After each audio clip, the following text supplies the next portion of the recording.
अब बेटा शोर करोगे तो मैं कैसे बेटा मत जाना, शाम पढ़ाऊंगा। को क्लास में ले जाएंगे, फिर वो वाली जाना है ना, तो चल बैठ अंदर कूद बैठ देखो बेटा, चैप्टर का नाम है glimpses of India, part number third and last. Name T from Assam. Assam आप जानते हैं कि स्टेट है। इससे पहले हमने दो पार्ट पढ़े थे, गोवा और कर्नाटक में एक जगह थी कुर्ग, और this is the third part, T from Assam. ठीक है, तो आज हम सारी चीज़ों को डिस्कस करेंगे कि इसके बारे में क्यों पढ़ रहे हैं और चाय इतनी इंपॉर्टेंट क्यों है, किस तरीके से पूरे वर्ल्ड वाइड में फैली। तो कहानी स्टार्ट होती है दो दोस्तों से, जिसका नाम है राजवीर और एक है प्रांजल। ये दोनों ही फ्रेंड हैं और दिल्ली के स्कूल में स्टडी करते हैं। ठीक है, दिल्ली में पढ़ते हैं। प्रांजल असम में रहता है और जबकि राजवीर रहता है दिल्ली में। तो दिल्ली में राजवीर रहता है तो असम के बारे में केवल इसने किताबों में पढ़ा है, लोगों से ही सुना है। तो इसको इनवाइट किया है प्रांजल और उसकी फैमिली ने कि गर्मियों की छुट्टी में इस बार वो कहाँ आए, वो असम में घूमने आए। तो राजवीर भी प्लान बना चुका है कि मैं घूमने जाऊंगा, और इस चीज को लेकर एक्साइटेड था कि जो चीजें उसने किताब पढ़ी है कि रियल एक्सपीरियंस करने को मिलेगा। ठीक है, अगर प्रांजल के फादर की बात करते हैं तो प्रांजल के फादर कौन है, 80 स्टेट में मैनेजर हैं, मतलब जो चाय के बागान होते हैं ना उनको वो संभालते हैं, राइट। तो देखिए, अब जो स्टोरी स्टार्ट होती है वो टेक्स्ट बुक में इस तरीके से होती है कि प्रांजल और राजवीर रेलगाड़ी में बैठे हैं, और रेलगाड़ी में बैठे हैं ना, तो अभी स्टेशन पर गाड़ी खड़ी है तो एक चाय वाला आता है और चिल्लाता है चाय चाय गरम चाय गरम चाय। ठीक है, तो प्रांजल कहता है कि 2 कप चाय दे दीजिए उससे। उनके साथ साथ और लोगों ने भी क्या करते हैं, वो कप के, ठीक है ना, कप लेते हैं चाय के।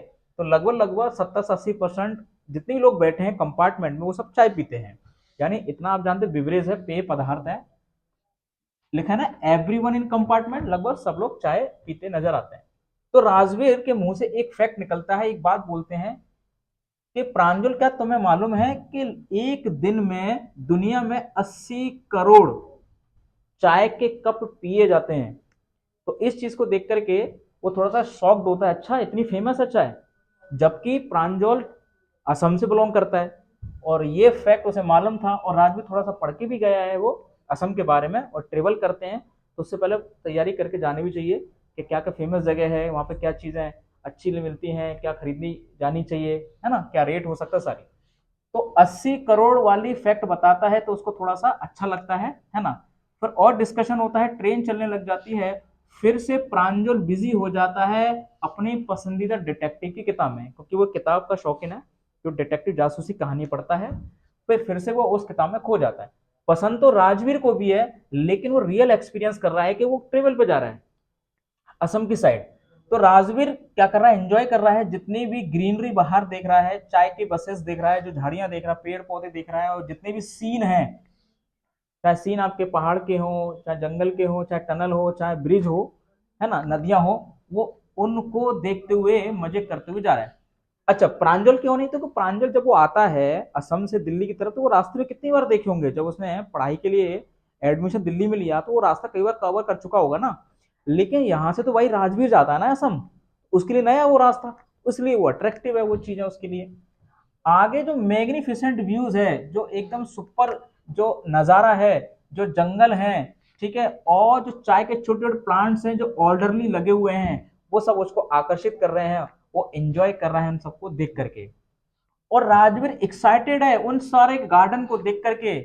और प्रांजल इन सब में ज्यादा इंटरेस्ट नहीं ले रहा है। वो इंटरेस्ट क्यों नहीं ले रहा है, क्योंकि भाई उसका जन्म वहीं पे हुआ है, वहीं पर उनका पालन पोषण हुआ है, तो बचपन से वो सब चीजें देख रहा है। भाई चाय, चाय के खेत वगैरह जितने भी टी स्टेट्स होते हैं, है ना, कैसे प्रोसेस होता है, ये प्रांजल के लिए नॉर्मल है, लेकिन राजवीर के लिए नया है।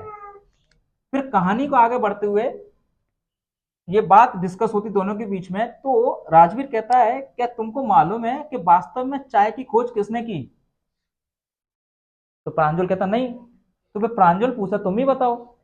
तो बताते हैं कि वैसे तो पक्का नहीं है, कई सारी कहानियां चाय की खोज को लेकर के कही जाती है। दो कहानियां मैं आपको बताता हूं, दो थ्योरी, ठीक है, थोड़ी सच्चाई से मानी जाती है। तो वो कहता कौन सी कहानी है। तो फिर राजवीर बताता एक कहानी चाइनीज एम्परर को लेके है। एक चाइनीज शासक हुआ करता था, वो क्या करता था, जब भी वो पानी पीता था एक पॉट में गर्म करके उसको पीता था। एक बार क्या होता है, जब वो पानी गर्म कर रहा है, गर्म करते समय कुछ पत्तियां उसके पॉट में गिर गई, गिरने की वजह से उसका टेस्ट बदल जाता है।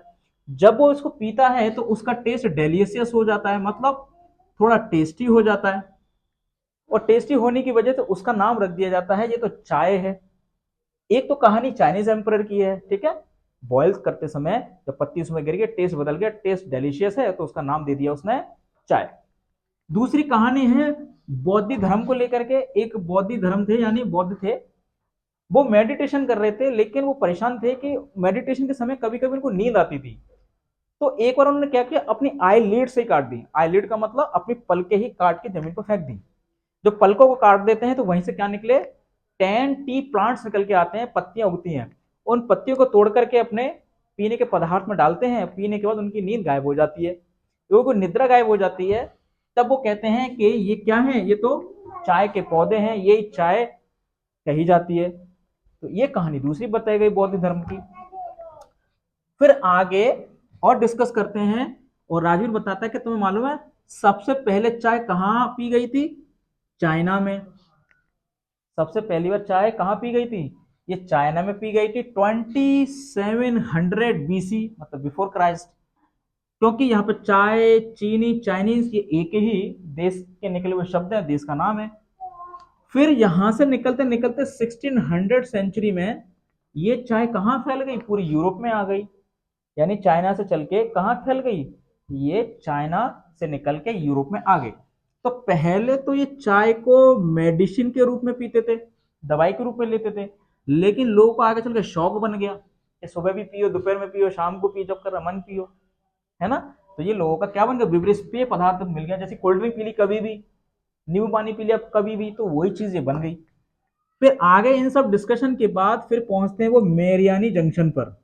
और मेरियानी जंक्शन का, ठीक है, वही जंक्शन है जहां इनको उतरना था असम में। तो मेरियानी जंक्शन पर आते ही अपना सामान इकट्ठा करते हैं, और प्रांजल के फादरी वहीं होते हैं, उनको साथ में लेकर के कहाँ चल देते हैं, धेकियावरी टी स्टेट की ओर आगे बढ़ लेते हैं, जहां उनको जाना होता है, जहां वो मैनेजर है, मैंने बताया ना टी स्टेट के मैनेजर है वो। तो धेकियावरी टी स्टेट की तरफ आगे बढ़ जाते हैं। फिर वो दोनों जब जा रहे हैं, दोनों साइड, यानी जैसे कि ये रास्ता है, ये रास्ता है, और रास्ते के दोनों साइड क्या है, चाय के बागान है। और वो इस तरीके से पूरा सेटलमेंट है, मतलब बहुत इक्वल तरीके से, उनकी हाइट भी सेम है और उनके बीच में डिस्टेंस भी सेम है। बड़ा प्यारा लगता है जो चाय के बागान देखोगे। तो वही बता रहे हैं कि जो चाय के जो बशेस हैं, पौधे हैं, उनकी हाइट कैसी है, सेम है। और उन बागानों में कौन है, उनको तोड़ने वाले प्लकर्स। कौन, प्लकर समझते हो, जो उनको निकालते हैं। और बास्केट लिए हुए हैं उनके पीठ पे, और एप्रॉन पहन करके जो नए नए स्प्राउट है, ये छोटी छोटी पत्तियां जो उग रही हैं, उनको तोड़ तोड़ के बास्केट में डाल रहे हैं, जिसकी प्रोसेस होने के लिए आगे जाएं। ठीक है, आगे फिर गाड़ी वो आगे चला रहे हैं, देखते हैं कि सामने से क्या होता है, एक ट्रैक्टर नजर आता है। वो ट्रैक्टर में बहुत सारे, ठीक है, स्प्राउटिंग लीव्स, ठीक है, खेतों से होकर जा रही है, मतलब बागान से होकर जा रही है। अपनी गाड़ी को स्लो करते हैं और उसको ट्रैक्टर को निकलने देते हैं। तो ये टेक्स्ट बुक में दे रखा है, इसलिए ये लाइन में तो बता दे रहा हूँ। फिर एक बात बोलते हैं, तो this is a second sprouting period, यानी चाय को साल में 2 बार उगाया जाता है। अब जहां पे गर्मियों में पहुंचा है ना राजवीर, वो जो चाय की जो पत्ती तोड़ी जा रही है, चाय निकाली जा रही है, वो सेकंड फेज है। कौन सा फेज है वो, सेकंड फेज है। और सेकंड फेज के बारे में जैसे ही बताता है प्रांजल के फादर को, जिनका नाम है मिस्टर बरुआ, ठीक है। तो मिस्टर बरुआ को जब बात बोलते हैं तो ये उनको थोड़ा सा अच्छा लगता है कि अच्छा बेटे तुमने इतनी अच्छी तैयारी कर रखी, तुमको मालूम है कि सेकंड फेज है, और सेकंड फेज की चाय सबसे अच्छी चाय मानी जाती है, क्वालिटी वाली चाय यही मानी जाती है सेकंड फेज वाली, ठीक है, जो उगाई जाती है मई से लेकर के जुलाई के महीने में, ठीक है। और ये चीज सुन करके, उसकी पूरी पढ़ाई को जान करके, जो नॉलेज राजवीर के पास है, वो खुश होते हैं, सरप्राइज होते हैं, ठीक है। उनसे पूछते हैं बेटा बहुत अच्छी तैयारी करके आए हो, आप बहुत अच्छा पढ़ के आए हो। तो राजवीर कहता है हाँ अंकल, मैं और भी कुछ पढ़ के आया हूँ असम के बारे में, है ना, जो मुझे और भी देखना है, जानना है। तो this was your story relating to tea from Assam, which tells the reality of the India. Okay, you can say glimpses of India. I hope you understood.